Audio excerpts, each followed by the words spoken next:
ದೇವಾಲಯಗಳನ್ನ ನಾವು 5 ರೀತಿಯಾಗಿ ವಿಭಜನೆ ಮಾಡಿ ನೋಡ್ತೀವಿ. ಹೆಂಗ?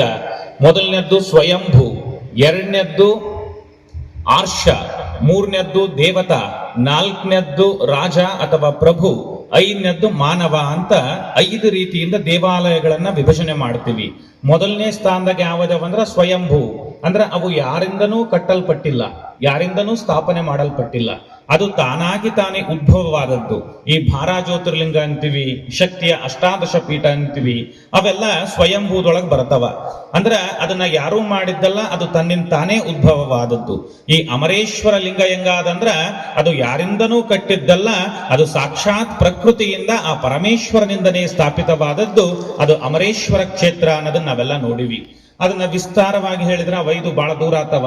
ಆದ್ರೆ ಸಂಕ್ಷಿಪ್ತ ಅಮರೇಶ್ವರನ ಮಹಿಮೆಯನ್ನ ನೋಡಿದಾಗ ಈ ಭೂಮಟ್ಟದಿಂದ ಎತ್ತರದಾಗಿರವು ಅಥವಾ ಭೂಮಿ ಮ್ಯಾಗಿರೋ ದೇವಸ್ಥಾನ ಬಹಳ ಕಾಣ್ತಾವ್. ನೀವು ಸಮಾಜದೊಳಗ ದೇವಸ್ಥಾನಗಳನ್ನ ನೋಡ್ಕೊಂಡು ಬರ್ರಿ, ಪವಿತ್ರ ಸ್ಥಳಗಳನ್ನ. ಭೂಮಿ ಮ್ಯಾಲಿರವು ಅಥವಾ ಭೂಮಟ್ಟದ ಸಮ ಇರವು, ಭೂಮಿಯಿಂದ ಕೆಳಗಿರವು, ಭೂಮಟ್ಟದಿಂದ ಕೆಳಗಿರವು, ಅದು ದೇವರ ಉದ್ಭವವಾಗದು.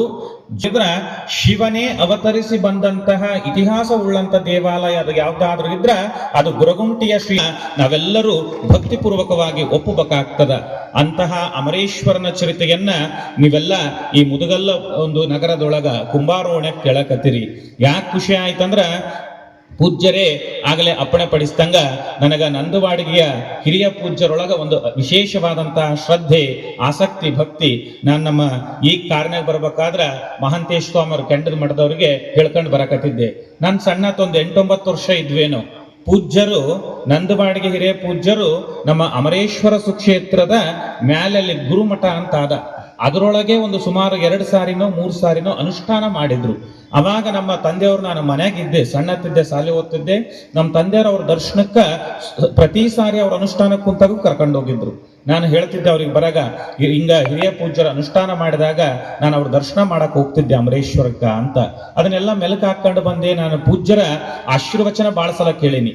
ಆದ್ರೆ ಅವ್ರು ಪ್ರವಚನ ಕೇಳ್ತಿರ್ಬೇಕಾದ್ರೆ ನನಗನಿಸ್ತು, ಏನಪ್ಪಾ ಅಂದ್ರ ಆ ಹಿರಿಯ ಪೂಜ್ಯರ ಕೃಪೆ, ಅವರ ಅನುಗ್ರಹ, ಸಾಮೀಪ್ಯ ಹೆಂಗಾದಪ್ಪ ಅಂತಂದ್ರ ನಮ್ಮ ಚನ್ನಬಸವ ಶಿವಾಚಾರ್ಯರಿಗೆ ಅವರ ಈ ಮಾತು, ಆಧ್ಯಾತ್ಮದ ಹಿನ್ನೆಲೆ ನೋಡಿದಾಗ ಅದು ಹೆಂಗ ಬಂದದ್ದು ಅಂದ್ರ, ಒಂದ್ ಕಡೆ ಹೇಳ್ತಾರಲ್ಲ, ಗುರುವಿನಿಂದ ಲಿಂಗ, ಗುರುವಿನಿಂದ ಮಂತ್ರ, ಗುರುವಿನಿಂದ ಲಿಂಗ, ಗುರುವಿನಿಂದ ಮಂತ್ರ, ಗುರುವಿನಿಂದ ವಿದ್ಯೆ, ಗುರುವಿನಿಂದ ನಡೆನುಡಿ, ಗುರುವಿನಿಂದ ಮೋಕ್ಷ ಪಡೆಯುತ್ತಾನು ಮುಂದೆ ಗುರುವಾಗುವನು ಎಂದ ನಮ್ಮ ಮುರುಘೇಂದ್ರರ ಗುರು ಸಿದ್ಧರಾಮ ಅಂದಂಗ ಆ ಪರಮ ಪೂಜ್ಯರ ಕೃಪೆಯಿಂದನೇ ಇವತ್ತ ನಮ್ಮ ಚನ್ನಬಸವ ಶಿವಾಚಾರ್ಯರು ಮತ್ತೊಬ್ಬರು ನಮಗ ಗುರುವಾಗಿ ಈ ಸಮಾಜಕ್ಕೆ ಲಭಿಸಂತಹ ಸೌಭಾಗ್ಯ ದೊರೆತದೇನೋ ಅಂತ ನನ್ನ ಮನಸ್ಸಿನಾಗ ಬಂದಂತ ಒಂದು ಭಾವನೆ.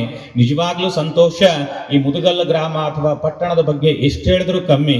ಯಾಕಂದ್ರ ನಮ್ಮ ಇಲಕಲ್ಲು, ಈ ಮುದುಗಲ್ ಬಗ್ಗೆ ನಾನು ಯಾರಾದ್ರೂ ಇಲ್ಲಿ ಹಿರಿಯರು ಅಥವಾ ಈ ಗ್ರಾಮದ ಆಸಕ್ತರು ಬಂದಾಗ ಹಾಸ್ಯ ಮಾಡ್ಕೊಂತ ಕೇಳ್ತಿರ್ತೀನಿ, ಏನ್ ನಿಮ್ಮೂರಾಗ ಬರೀ ಕಲ್ಲ ಸಿಗ್ತಾವಲ್ಲ, ನಮ್ಮೂರಾಗ ಬಂಗಾರ ಸಿಗ್ತದ ಅಂತಿರ್ತೀನಿ.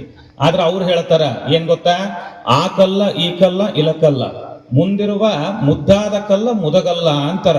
ಅಂದ್ರ ನಮ್ಮ ಮುದಗಲ್ಲು ಬರೇ ಕಲ್ಲಲ್ಲ, ಅದು ಮುದ್ದಾದ ಕಲ್ಲು ಅಂದ್ರು. ಆದ್ರೆ ಇವತ್ ನನಗನ್ಸಕತ್ತದ, ಬರೀ ಇಲ್ಲಿ ಕಲ್ಲಷ್ಟೇ ಮುದ್ದಾಗಿಲ್ಲ, ಇಲ್ಲಿಯ ಭಕ್ತರ ಮನಸ್ಸು ಕೂಡ ಮುದ್ದಾಗ್ಯದ ಅನ್ನೋದನ್ನ ಮುದಗಲ್ ಮತ್ತೊಮ್ಮೆ ಸ್ಥಾಪಿತ ಮಾಡ್ಯದ, ಒಂದು ಸಾಬೀತುಪಡಿಸದ. ನಿಜವಾಗ್ಲೂ ಖುಷಿ, ಸಂತೋಷ. ಯಾಕಂದ್ರ ಸದ್ವಿನಯದ ಬಗ್ಗೆನೇ ನಾನು ಬರ್ಬೇಕಾದ್ರೆ ಪ್ರವಚನ ಪ್ರಾರಂಭ ಆಯ್ತು. ನನಗೆ ಅದನ್ನ ಕೇಳಿ ಖುಷಿ ಆಯ್ತು. ನಿಮ್ಮೆಲ್ಲರನ್ನ ನೋಡಿದ್ರಾದಲ್ಲ, ಈ ಮೌನ ಆಗ್ಬಿಟ್ರಂದ್ರ 2 ಸಮಸ್ಯೆ ಬರ್ತಾವ. ಒಂದು, ಅವ್ರೆಲ್ಲರಿಗೂ ಅದು ಗೊತ್ತಿರ್ಬೇಕು, ಎಲ್ಲ ಶಾಣ್ಯರದಾರ ಹೇಳೋದು ಬೇಡ ಅಂತ ಅನಿಸ್ತದ. ಮತ್ತೊಂದು, ಏನ್ ಹೇಳ್ಬೇಕಂತ ಅನುಮಾನ ಬರ್ತದ. ಹಂಗಾಗಿ ನನಗಿವತ್ತ ಪೂಜ್ಯರು ಏನ್ ಮಾತಾಡ್ರ ಅದೇ ಸಾಲಿನಾಗೆ ನಡೆಯಕ್ ಪ್ರಯತ್ನ ಮಾಡ್ತೀನಿ. ಯಾಕಂದ್ರ ಇವತ್ತು ಬಂದಾಗ ಮಾತಿನ ಬಗ್ಗೆನೇ ಹೇಳಿದ್ರಲ್ಲ ಅವರು, ಮಾತಿನಿಂ ನಗೆ ನುಡಿಯು ಮಾತಿನಿಂ ಹಗೆ ಕೊಲೆಯು, ಮಾತಿನಿಂ ಸರ್ವ ಸಂಪದವು ಲೋಕಕ್ಕೆ ಮಾತೆ ಮಾಣಿಕ್ಯ ಸರ್ವಜ್ಞ ಅಂದನ.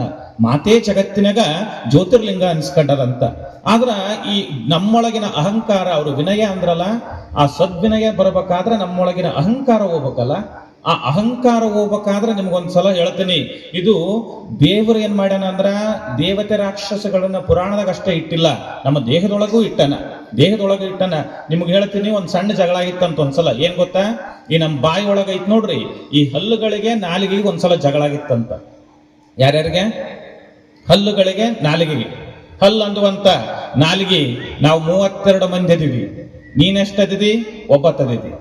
ನಾವು ಬೆಳ್ಳಗದಿವಿ, ಬಲಾಢ್ಯರದಿವಿ. ನಾವು ಎಂಥದೇ ಆಹಾರ ನಮ್ಮ ಯಜಮಾನ ಮಾಲಕ್ ಕೊಟ್ರು ತಿಂದು ಆತನ ದೇಹಕ್ಕೆ ಶಕ್ತಿ ಕೊಡ್ತೀವಿ, ಪೌಷ್ಟಿಕತೆ ಕೊಡ್ತೀವಿ. ಆತ ನಕ್ಕಾಗ ಆತನ ಸೌಂದರ್ಯ ಹೆಚ್ಚಾಗಂಗ ನಾವು ಕಾಣ್ತೀವಿ. ನಾಲಿಗೆ ನಾವು 32 ಮಂದಿ ಅದೀವಿ, ನೀನು ಒಬ್ಬತ್ನೇ ಅದಿರಿ, ನೀನು ಅಡ್ಡಬಡ್ಡ ಬರಬೇಡ, ಅಪ್ಪಿ ತಪ್ಪಿ ಅಡ್ಡ ಬಂದಿ ನಿನ್ನ ಕಡ್ದು ರಕ್ತ ಮಾಡ್ತೀವಿ ಅಂದ್ವು. ನಾಲಿಗೆ ಮತ್ತೆ ಇದು ಎಲ್ಲ ಹೇಳಿದ್ ಸತ್ಯನಲ್ಲ. ಅದು ನಾಲಿಗಂತೂ ಇದೆಂಥದ್ದು ಪರಿಸ್ಥಿತಿ ನಂದು ಅಂತು. ನಾಲಿಗೆ ಅವ ಅವಕಾಶ ಹೇಳಿತ್ತು, ಏನ್ ಗೊತ್ತಾ, ಸತ್ಯ ನೀವು ಹೇಳಿದ್ದು. ನೀವು 32 ಜನ ಅದಿರಿ, ನಾನು ಒಬ್ಬತ್ನ ಅದೀನಿ. ನೀವು ಚಂದ ಅದಿರಿ, ಬೆಳ್ಳಗದಿರಿ, ನೀವು ಯಜಮಾನಿ ಏನೇ ಕೊಟ್ಟರು ಅದನ್ನ ಕಡ್ದು ಆಹಾರ ಮಾಡಕತ್ತೀರಿ, ಆತಗ ಆರೋಗ್ಯ ಕೊಡಕತ್ತೀರಿ. ನಂದಿದ್ರಾಗ ಏನೂ ಅಭಿಪ್ರಾಯ ಕೆಟ್ಟದಿಲ್ಲ. ಆದ್ರೆ ನೀವು ಒಂಚೂರು ಕೇಳಿಸ್ಕೊಳ್ರಿ ಅಂತು. ಏನು, ನೀವು 32 ಮಂದಿ ಇರ್ಬೋದು, ನಾನು ಒಬ್ಬತ್ತಿರ್ಬೋದು. ನಾನಾಗಿ ನಾನು ಚಲೋ ಮಾತಾಡಿದೆ ಅದರಿದ್ದವನ್ ಕೊಡಕ ಅಂದ್ರ ಅವ ಹೌದಪ್ಪ ಒಳ್ಳೇದ ಅಂತಾನ.